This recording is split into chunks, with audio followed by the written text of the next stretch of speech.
వచ్చిరా friends. So ఇలా market చూసుకోరు కదా, ఇవాళ కూడా మార్కెట్ ఓపెన్ అయ్యి ఒక బాటమ్ అనేది క్రియేట్ చేసింది.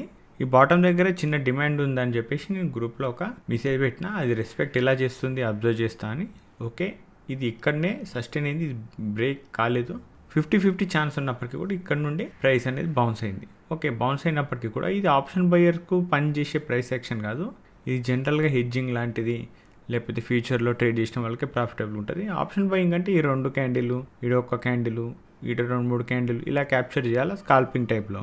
డే ట్రేడింగ్లో చేసేవాళ్ళు కొంచెం మూమెంటం కోసం ఎక్స్పెక్ట్ చేసే వాళ్ళకి ఎవరైతే ఉంటారో వాళ్ళకి లాస్ అయ్యే అవకాశం ఉంటుంది. బట్ స్కాల్పింగ్ చేసే వాళ్ళకి మాత్రం 1-2 క్యాండిల్ క్యాప్చర్ చేసుకుంటూ ఉంటే వాళ్ళకు ప్రాఫిటబుల్గా ఉండే అవకాశం ఉంటుంది.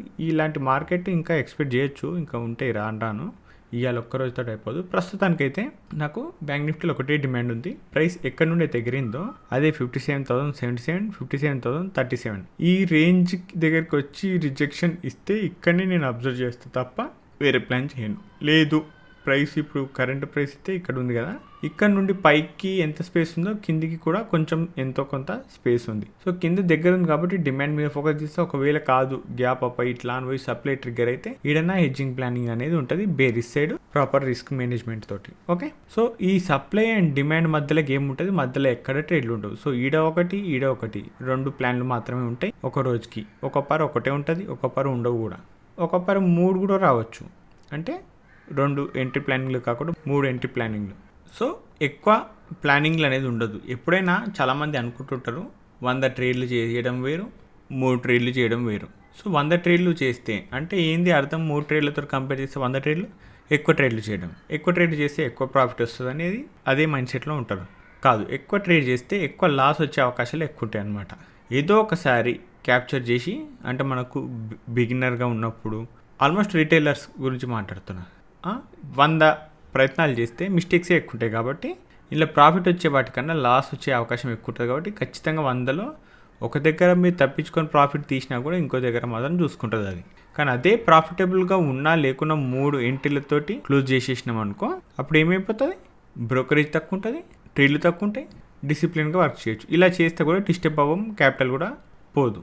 సో మార్కెట్లో ఉండడమా ఉండకపోవడమా అనేది మీ మీద డిపెండ్ అయి ఉంటుంది అనమాట. Clear, fine. నిఫ్టీలో కూడా ఒక సప్లై డిమాండ్ ఉంది. డిమాండ్ అయితే కింద 25,361, 25,331.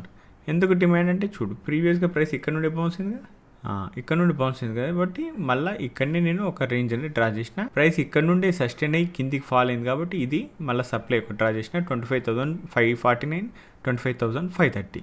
Clear, okay. సెన్సెక్స్లో కూడా సిమిలర్గానే ఉంది నిఫ్టీతో కంపేర్ చేసుకుంటే. 83,812, 83,740 అనేది ఒక సప్లై. ఇప్పుడు సప్లై డిమాండ్ మధ్యలో ఉంది ప్రైస్. ఈ సప్లైకి పోవచ్చు, డిమాండ్కి పోవచ్చు, అది ఎటన్నా పోవచ్చు, దాని ఇష్టం ఉంటుంది. సరే 83,115కి వచ్చింది అనుకో, ఈడొక ప్లాన్, లేదంటే 83,740కి వస్తే ఈడొక ప్లాన్. ఇంకా ఎటు పోయినా కూడా నాకు అనవసరం అనమాట. ఈ డిమాండ్ సప్లైని బేస్ చేసుకొని నేను ప్లాన్లు చేస్తే వేరే అవకాశం లేదు కూడా ఇక్కడ. ఓకే, ప్రస్తుతానికి క్రూడ్ ఆయిల్లో ఎలాంటి డిమాండ్ సప్లైలు లేవు.